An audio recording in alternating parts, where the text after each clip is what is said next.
Summer holidays வந்தாச்சு, நம்ம GT Holidays வந்தாச்சு. GT Holidays, South India's #1 travel brand.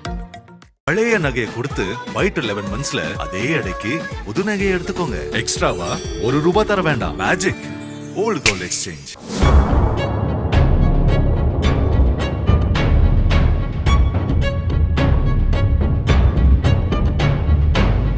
Kovai மாவட்டம் பொள்ளாச்சிக்கு அருகே உள்ள வடுகபாளையத்தைச் சேர்ந்தவர் கண்ணன்.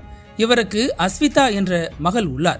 19 வயதான இவர் கோவையில் உள்ள தனியார் கல்லூரியில் இளங்கலை 2ஆம் ஆண்டு படித்து வந்துள்ளார். தற்போது கோடை விடுமுறை என்பதால் அஸ்விதா தனது வீட்டில் இருந்துள்ளார். 2ஆம் தேதி காலை பெற்றோர் வழக்கம் போல வேலைக்கு சென்றுவிட்ட நிலையில் அஸ்விதா மட்டும் வீட்டில் தனியாக இருந்துள்ளார். அப்போது அந்த பகுதிக்கு வந்த மர்ம நபர் ஒருவர் அஸ்விதா வீட்டருகே அங்குமிங்குமாய் சுற்றி கொண்டிருந்துள்ளார்.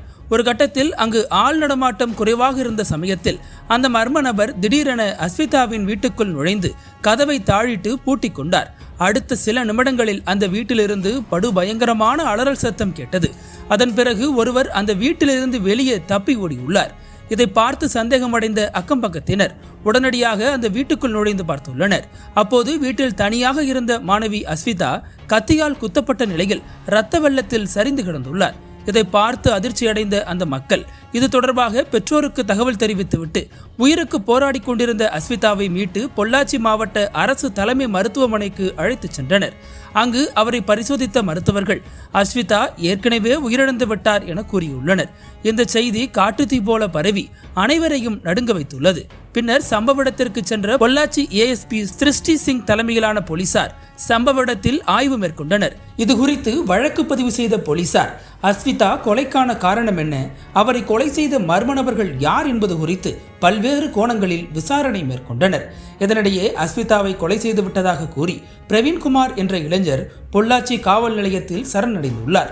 அவரிடம் போலீசார் மேற்கொண்ட விசாரணையில் பல்வேறு அதிர்ச்சிகரமான தகவல்கள் வெளியாகியுள்ளன. பொள்ளாச்சியைச் சேர்ந்த பிரவீன்குமார் அஸ்விதாவை ஒருதலைபட்சமாக காதலித்து வந்துள்ளார். ஆனால் அவர் காதலை ஏற்காததால் இருவருக்கும் இடையே அடிக்கடி தகராறு ஏற்பட்டுள்ளது. இந்த சூழலில் அஸ்விதா தனது நண்பர்களுடன் இருக்கும் புகைப்படத்தை முகநூலில் பதிவிட்டுள்ளார். இதை பார்த்து கோபமடைந்த பிரவீன்குமார் அத்துமீறி வீட்டுக்குள் புகுந்து அஸ்விதாவிடம் தகராறில் ஈடுபட்டுள்ளார். அந்த நேரத்தில் திடீரென வாக்குவாதம் முற்றியதால் பிரவீன்குமார் தான் மறைத்து வைத்திருந்த கத்தியால் அஸ்விதாவை குத்தி கொலை செய்தது விசாரணையில் வெளிச்சத்திற்கு வந்துள்ளது.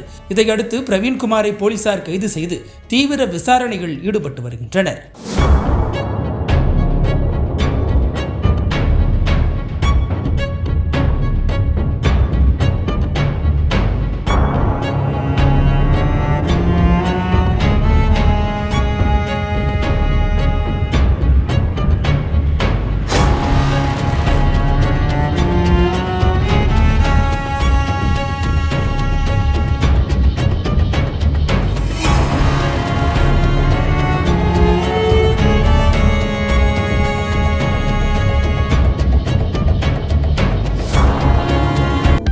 அனல் பறக்கும் செய்திகளை அப்டேட் செய்து கொள்ள நக்கீரன் களத்தை இப்பவே சப்ஸ்கிரைப் பண்ணுங்க.